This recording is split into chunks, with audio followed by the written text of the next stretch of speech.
Hey, welcome everybody. This is Chaz Bagwell, your host of the MyDX podcast. We're super stoked to have our first time guest of our very first episode here at MyDiagnostics. It's Dr. Paige Kuhlmann. Dr. Kuhlmann, thank you so much for joining us today. Oh, thanks for having me, Chaz. I'm excited to be here. Yeah, we're super stoked. Can we start off by maybe introducing yourself to the audience, maybe discuss, where you studied, why you got into medicine, just a little bit about yourself. Oh, yeah, absolutely. As you mentioned, my name is Paige Kuhlmann. I am a urologist and urogynecologist based in Los Angeles. I'm at a private practice called Tower Urology that's affiliated with Cedars-Sinai Medical Center. I'm from the Midwest originally, and then came out here for residency. I went to urology residency at Cedars-Sinai, and then I did my fellowship in what was called female pelvic medicine and reconstructive surgery, FPMRS, at UT Southwestern in Dallas. It's now called urogynecology and reconstructive pelvic surgery, ERPS. And then came back here to start my practice. I have wanted to be in medicine forever, but the question that I usually get is, why did I go into urology? Which is a great question.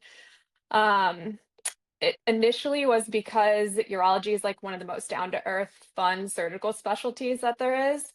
Um, and when I went into it, I didn't think I wanted really anything to do with the female aspect of it. And then in residency, I had very strong female mentors and saw like the lack of care that a lot of women were getting in the urologic space. And so um, decided to dedicate my career to that aspect of it.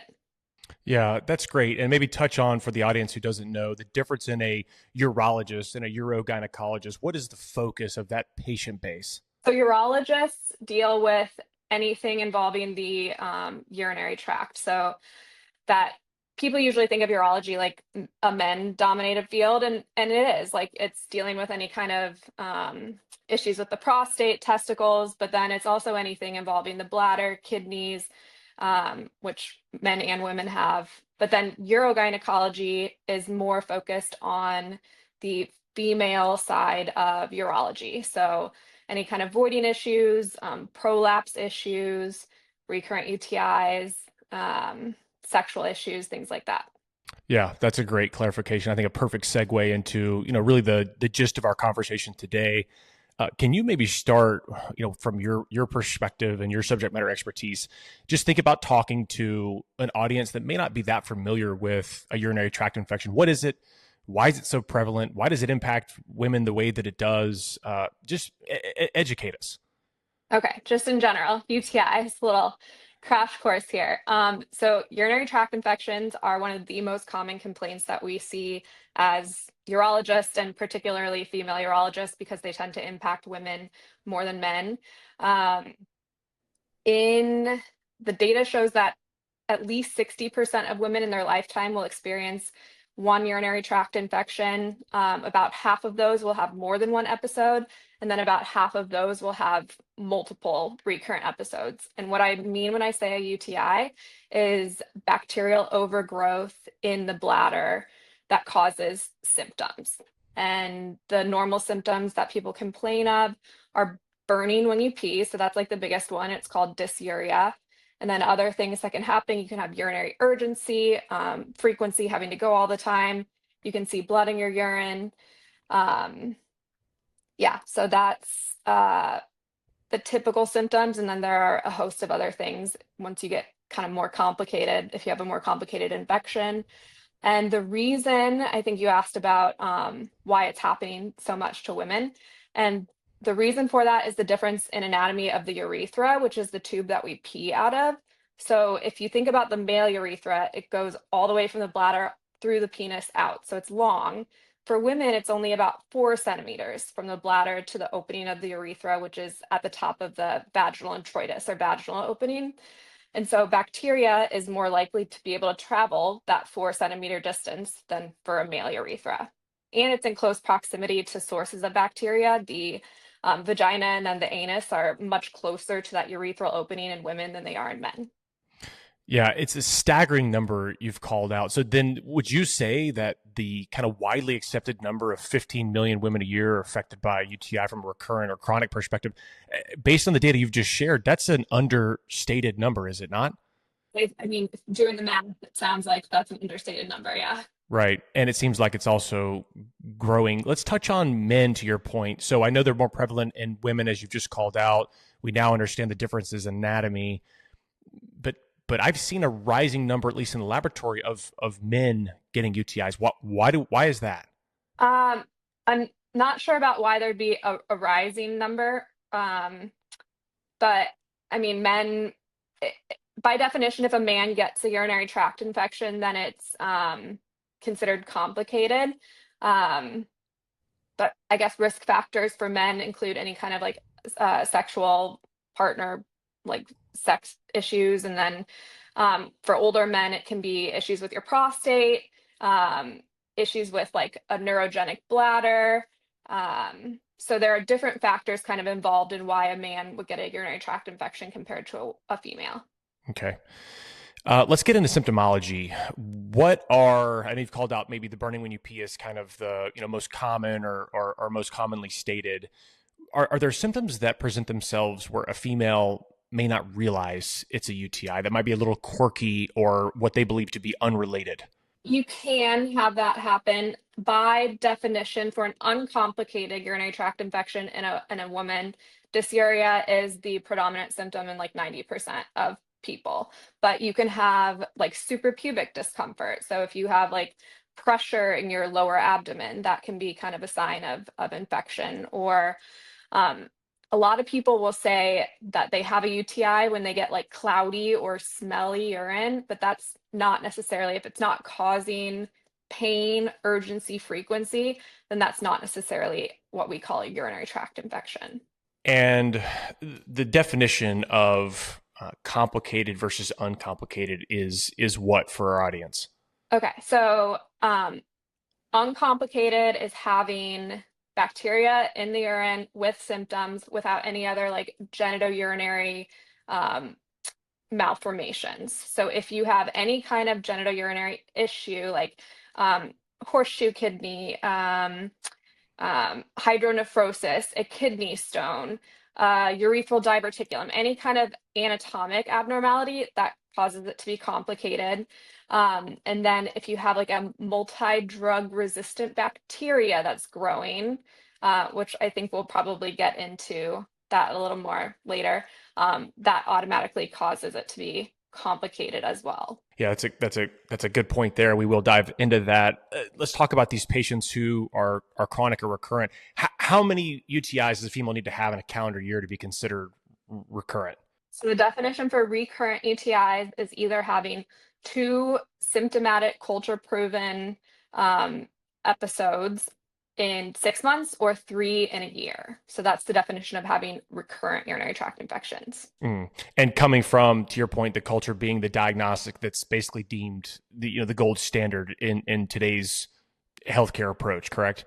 Yes, yes, which we'll get into. That is the gold standard. It still is what the guidelines include that as the gold standard, but there are issues with it as a diagnostic tool that I'm sure we'll touch on. Let's dive into that now. I think it's a nice little transition. So maybe just touch on the most basic or remediary diagnostics that a woman can use to either self-diagnose if I walk into a CVS, let's say, versus maybe the most complex technology that is available in laboratories. Can you maybe walk us through that progression and what you see to be the clinical gaps in those? Sure, sure. So typically, when a woman comes into the office with urinary tract infection symptoms, we'll do a urinalysis, which is like a point of care test that shows if there's just very basic white blood cells in the urine, bacteria in the urine, and then we'll also send that urine sample for a urine culture. And so the urinalysis, if it is completely negative, there's nothing on it, then the likelihood of them having like a urinary tract infection is low. So that's kind of like a more of a rule out test. But if there is white blood cells or anything like that on the urinalysis, it's not specific for an infection, and so that's why we send the urine culture as well. The problem with the time period between the urinalysis and the urine culture, the UA, the urinalysis UA, you get the results immediately, and then the urine culture, it takes about 24 hours for any kind of bacterial growth to show up on that, and then several more days until you know which antibiotics will treat that bacteria. So there's like a 3-day gap between when you present with having symptoms and when you know which antibiotics you should be taking. And so a lot of times, because people are in pain, doctors will prescribe antibiotics just initially without the urine culture data. And that's kind of leading to over-treatment of urinary tract infections, and part of the reason that we're having more antibiotic resistance. And oh, go ahead. No, Go ahead. please continue. I was just going to say there are new diagnostic tools out there, PCR, next-gen sequencing, and those up until recent years were more of like research, figuring out how we can utilize them, but they are coming more into play in the clinical setting. Yeah, for sure. I think we should double click on two areas, and one of those areas is, so when we say bacteria growth, what is the most common bacteria organisms, if you will, pathogens that are detected on a culture or any other diagnostic? What do you typically see as the highest volume of those pathogens? E. coli is by far the most common for women. Other common ones are staph, Enterococcus, Klebsiella. So there are like a grouping of the most common types of bacteria that cause UTIs to our knowledge so far. And so those are really the bacteria that urine cultures are testing for. So there are other pathogens that we now know from our delving into the urinary microbiome that cause urinary tract infections that aren't necessarily picked up on a urine culture. The other, just caveat while I'm thinking about it, to urine culture testing is that they often won't report a bacteria that's not growing at a certain rate. So if there's only a small amount of that bacteria present, then the urine culture will be negative, even though if someone's having symptoms of a urinary tract infection and there is some bacteria growing, we would treat that as a UTI, but urine cultures are not telling us that that bacteria is present. Sure, sure. So some of that flora is not being reported out appropriately. So if we think about sort of the crux that you're calling out of the actual issue, when we have time to care, sounds like it's a problem where patient presents him or herself, they provide a sample, they're going to wait 3 to 4 days to hear from you as the provider. During that time, a provider may choose to use what you're basically describing as a broad spectrum antibiotic, which sounds like it's also driving sort of some of the problem. Can you explain how drug resistance or antibiotic resistance begins to take place, what it is, and what actual downstream ramifications a person can experience from this? So that's like a huge topic and a very important one. So as urologists, we know to prescribe specific antibiotics if we're worried about a urinary tract infection, because these specific antibiotics don't have high risk of developing antibiotic resistance. However, when patients go to the emergency room or to their family practice doctor or urgent care, the knowledge of which specific antibiotics they should be prescribing isn't always out there. I mean, there's so much information to know, not everyone can know all of it. And so they are getting these quote unquote broad spectrum antibiotics, which are way too powerful or strong for what their urinary tract infection is. And this is for people who actually have a urinary tract infection. There are so many people who go to the ER and they get their urine tested even though they're not having symptoms, and it comes back positive because people have bacteria in their urine even when they're not symptomatic. That's not an infection, and they're still getting antibiotics for this. So if they're getting inappropriate antibiotics, that impacts your gut microbiome, and that's where the drug resistance starts to happen. And so this is impactful for patients at an individual level, because if they start to get antibiotics and then become resistant to them, future infections that they personally have will be more difficult to treat, but then it's also impacting drug resistance at a population level. And so downstream ramifications of that Well, first, let me touch on overuse of antibiotics in general can cause you to have a lot of GI issues, GI infections, like vaginal yeast infections. So there are negative consequences to overuse of antibiotics, like as in individual treatment courses. But then down the line, as antibiotic resistance increases, we're going to see people who come in with bacteria that our oral antibiotics cannot treat. So they're going to have to be like admitted for IV antibiotics. And then the most worrisome like outcome is that they're going to develop bacteria that don't have any antibiotics to treat them. So it sounds like a vicious cycle. Somebody like myself who's super passionate about alternative medicine, I think it's interesting that the cure basically starts to turn into part of the problem, right? So we're essentially napalming the gut. The gut's where most of the immune system lives.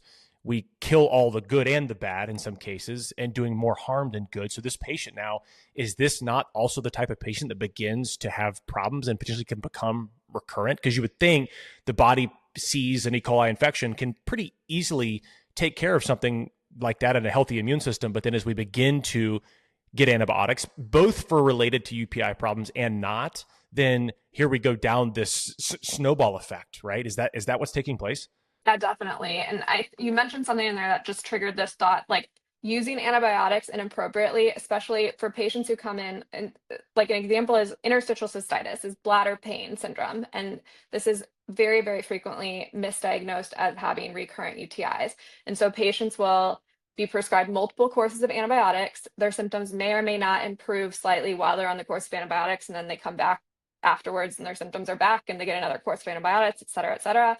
And then they've done studies on these people with IC who've had multiple courses of antibiotics, and their urinary microbiome, or their profile of bacteria that they have in their bladder, is abnormal, or it has bacterial resistance to normal antibiotics. And if they wouldn't have been treated with these multiple courses of antibiotics that were improperly prescribed to begin with, then they would never have developed this antibiotic resistance in their bladder. And that's a great point. Let's talk about one thing here where I want this audience to have a great takeaway, right? Part of the vision that MyDX is on is to empower patients with their own healthcare. What can a patient do that's not necessarily educated on antibiotics, that doesn't understand multi-drug resistance, that doesn't understand some of these kind of super clinical, high tech type of terms when they show up to a provider? Is there something I can do as a patient when I walk in to get care about being educated so that antibiotic resistance doesn't become a part of my life? What can I do? So advocating for yourself as a patient, it's tricky. This one is tricky because often when patients are going in, if you're walking in and you're in pain, you want something for it. So if you're listening to this, then I would say the takeaway is antibiotics are not necessarily like the immediate option for you. You want to get the test, like so that you want to test your urine so you get the appropriate antibiotics.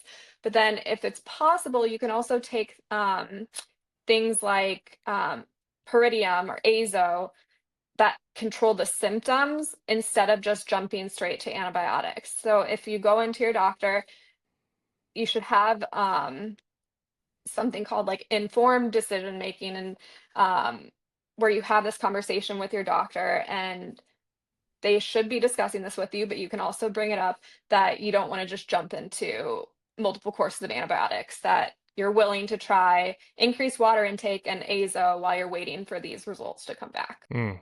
Yeah, I love that. Now you're talking to a group of fellow providers. What can you all be doing to not contribute negatively to this problem? Yeah, so I would say just educating your patients is huge, because just like we talked about, patients come in and they're in pain and they want a treatment on the spot. But if you take the time, and we see a bunch of patients a day, it's overwhelming sometimes to take the time to educate patients. But that's what we should be doing. We should be explaining to them what the potential risks of antibiotics are, and what the different testing procedures are, and how long it's going to take to get results, and what they can be doing in the meantime. But really, we should not be prescribing anything other than the typical uncomplicated UTI antibiotics like nitrofurantoin, Bactrim, fosfomycin, without culture results. That's what I would say to providers. Like, don't be prescribing broad spectrum antibiotics to patients who may or may not have a urinary tract infection. And I think you've hit on a really important topic. The slogan for my diagnostics, MyDX is if you test right, then you can treat right. Right. We are just strong, passionate believers that most of healthcare starts with a diagnostic. And if that diagnostic is inferior, or there is skewed data, or it happens to be wrong, or God forbid there's a mistake, the provider is going to leverage this data to treat, right? Can you discuss maybe examples where you've seen the top of the funnel go wrong and therefore, patients were treated not inappropriately, but maybe patients were treated without all of the data that we could or should have had? Yeah, I think the most common case of that is when patients have either like an atypical bacteria or atypical pathogen that's causing their symptoms, like mycoplasma, ureaplasma, which are rare, but they're still present and they're not picked up on urine culture. And so then they're told that they don't have any infection and they don't get any treatment and their symptoms continue. And that's awful. I mean, a lot of times providers will basically like pass them off as like um just not listen to what they're telling them because there's no data to show that they have some kind of infection. The other thing is what I mentioned earlier about the urine culture's inability to pick up small amounts of bacteria, or the lab just won't report those small amounts of bacteria. And so the same situation where they actually do have a urinary tract infection, but they're not getting treated for one because the diagnostics just aren't picking it up. And for those patients, I think this could be a powerful moment. I've had interactions with these people. Many of these people are my DX audience. What would you say to that female or even that male that um, has been told nothing's wrong with you, or maybe there's something else wrong with you, or maybe it's a mental health problem, or totally ignored? What would you say to that patient? Maybe he's been put through that ringer in the healthcare system, treated maybe improperly.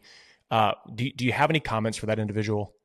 I it's a tough situation to maintain trust in the medical system at that point, but I I would encourage them to try to seek out providers who are well educated on these topics, who specialize in these topics, and um, yeah, I mean, just don't lose faith. We're really trying. We're doing research. We're introducing these new technologies to try to help, and so um, yeah, just get get into the office of someone who has specialized knowledge on this topic. Do you think there are barriers to care for both? I would say like patient access in this case, right? But I'd also say, do you think there are barriers in us getting certain information out to the provider base as well in terms of the newest technology, what's being used, what the data behind it is? There seems to be a lag from the things that folks like myself know in the laboratory space, in the biotech space, but me getting the things that are known to be true and we have data out to the masses of providers and to patients, it's actually pretty difficult. Where in other industries, it's really not that hard, right? I can go on social today on a platform and get a piece of data out there like that. But it seems like in healthcare, there seems to be this lag. Is that from distrust? Is it skepticism? What do you think drives a lot of that? Yeah, I mean, this is a systemic problem in the medical field that I do not have a an easy fix for, but I think it stems from wanting to make sure with a lot of evidence and data that what we're recommending is actually going to work. Um, and then there's a lot of like regulation involved with whether something is um, like FDA approved or if it's going to be covered by insurance. So that introduces like a whole nother complicating factor. But I completely agree with you that there's cutting edge research takes years to get like actually into guidelines, into medical guidelines, which is a shame. I am hoping that with the advent of medical information being more accessible via social media, that might have some impact. But the problem is that there's so much misinformation in social media I don't know. That's a complicated question, and I agree with you. It's a problem, but I do not have a solution for you today. Yeah, that's okay. That's okay. Let's dive into maybe the patient experience. I'm a firm believer as well that the what we call the user experience, the customer experience in healthcare is awful in today's landscape. Whereas in most other industries, they're decades ahead of us, and this is something we're trying to fix in terms of at least our patient base. I know you're pretty passionate about this as well. You're a female. You think you've got UTI symptoms. What is the proper path to take? And in that path, what do you think the gaps are? So, for example, how do I go educate myself on which doctor to see? How do I find the use out there that is going to take the time to talk to me and treat me effectively and use the right diagnostics tools? Educate me maybe for my first UTI, if you will, as a female patient. How should I be going about the initiation of this progress and through my care journey? Yeah, it's a navigating the healthcare system is difficult for me. So it's just I can't imagine like not having any pre-knowledge of the system and trying to navigate it. It's a disaster. But I would say for someone having their first urinary tract infection, going to urgent care, going to your primary care doctor is the first step. It's going to be like, and at that point, hopefully, as we all, the medical community is educated together, that family practice doctors and urgent care will hopefully be prescribing the correct antibiotic for you or doing the correct test and then prescribing the correct antibiotic for you. But if it continues to be a problem, if you continue to have urinary tract infections, then ask your family practice doctor for a referral to a urogynecologist, urologist, who has specialized knowledge in this topic.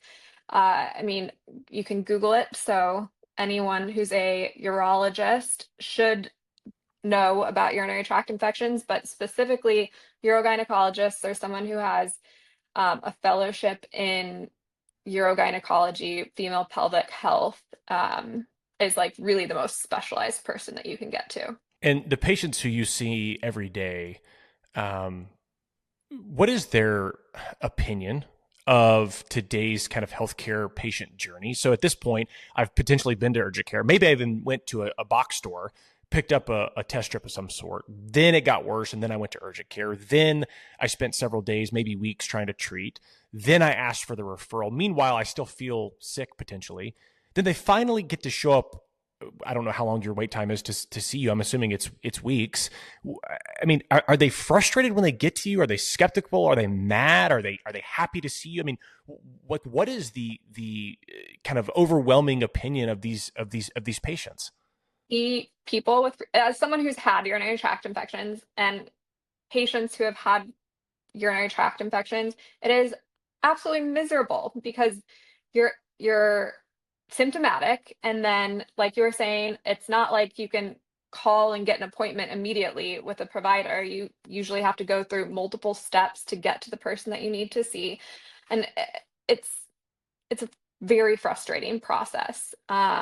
Even for patients who have an established urologist, like patients who are established with me who have recurrent UTIs, it's a pain for them when they have urinary tract infection symptoms to have to like drive in and drop off a urine specimen and then wait for the results in order to get antibiotics prescribed. So I love my patients, and a lot of them are very happy to be with like have established care with someone who treats recurrent UTIs, but it's frustrating for all of us because like I don't want my patients to be in pain. I don't want them to have to drive in to give a urine specimen. They don't want to do it either. It's one of, I would say, that one of the more frustrating conditions that I deal with. Yeah, for sure. And I think it'd be, maybe just let's get your opinion on. So obviously, MyDX offers this direct to consumer, PCR leverage test, next generation type of science, right to the patient's door, keeping them in home in a comfortable environment, getting them from test to treat in 72 hours. How do you feel a product like this can both change the patient experience and the journey, but also I'm very interested to hear your opinion on how you believe you could work alongside a product like this for just call it the everyday urologist, how can this benefit their practice? Do you see a way for that to happen as well? So I think there's this idea out there that like direct to consumer testing immediately takes the patient's trusted provider out of the equation. And I know that's not the case, but I wanted to hear from you. Yeah, no, I think that direct to consumer in conjunction with a provider is the best combination. You don't want it, there's the potential for overtreatment, mistreatment. Like if a patient is navigating the entire system by themselves, the entire diagnostic to treatment, then there's a potential for error.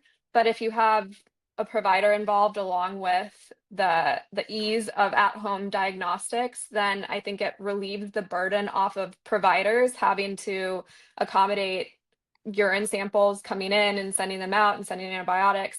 And it also makes it so much more convenient for patients to not have to drive in to leave a urine specimen. I will tell you, when you have a urinary tract infection and it hurts just to like walk around, the last thing you want to do is get in your car and drive to your doctor's office and leave a urine specimen. Who knows how long it's going to take, like, and then wait for several more days to get the results. So I feel like having an at-home option for urinary tract infection testing that's accurate and fast is game changing for patients and providers. The patient who gets kicked off on the wrong foot, let's say they've come in and they've either tried to self, diagnose through some type of walking into a box store and grabbing some remedial test, or even headed to a provider that doesn't do the proper diagnostic at the top of the funnel. That journey versus the journey of a patient that gets the right science the first time, how does that ultimately impact their UTI journey? Do those patients typically become more recurrent or chronic or have bad outcomes or, to your point, destroy their gut more often than not if that top of the funnel diagnostic is either not leveraged or if it's wrong? Yeah, I mean, there's data to show that if you're inappropriately treated with antibiotics, you're more likely to get infections in the future, multi-drug resistant infections in the future. Absolutely. So appropriate diagnosis from the start is very impactful on a person's urinary tract infection journey. No doubt. Okay. That's awesome. Okay, I will leave this last question, up to you in general. Is there anything else you'd like to share with this audience, whether it be the struggling UTI patient, the patient who's maybe never been impacted by that? Is there anything else that you feel is worthy of conversations on this very topic? I mean, we've hit on most of them, but I would just say I feel your frustration, urinary tract infection patients. I feel your frustration. I don't like the system is broken and how we're treating this, and we're doing what we can to fix it. And there are a lot of providers out there who are committed to making this condition I mean, it's going to happen, but a better experience for you along the way Yeah, and more safe. for sure, for sure. And one piece of final advice for our audience, which is, what about things I can be doing as a patient to prevent UTIs from happening in the future? Just maybe a couple of takeaway actionable tips that I can be doing, whether it be diet or lifestyle or you name it. What are some of those? Sure. So drinking water is the biggest one. Like if you're prone to urinary tract infections, then making sure that you have adequate water intake is the biggest thing that you can be doing. There's data to support cranberry supplements, not cranberry juice, but cranberry supplements can help with UTI prevention. There are a lot of other um, like supplements and things like D-mannose and methenamine that are the data is on them, but there's more studies ongoing. But I will say there's this propagation of the idea that hygiene is involved with it, like wiping front to back or peeing after sex, and there's really no evidence to support that. So if you're getting UTIs, it's nothing that like you personally are doing wrong. So drink water. That's great. That's great. Dr. Kuhlmann, thank you so much for your time today. This has been incredibly insightful. I know our audience is going to really cherish and value the things you've shared with today. I appreciate you joining us. Of course, it's been fantastic. Thanks so much for having me. Absolutely. Thanks so much. Have a great day. You too.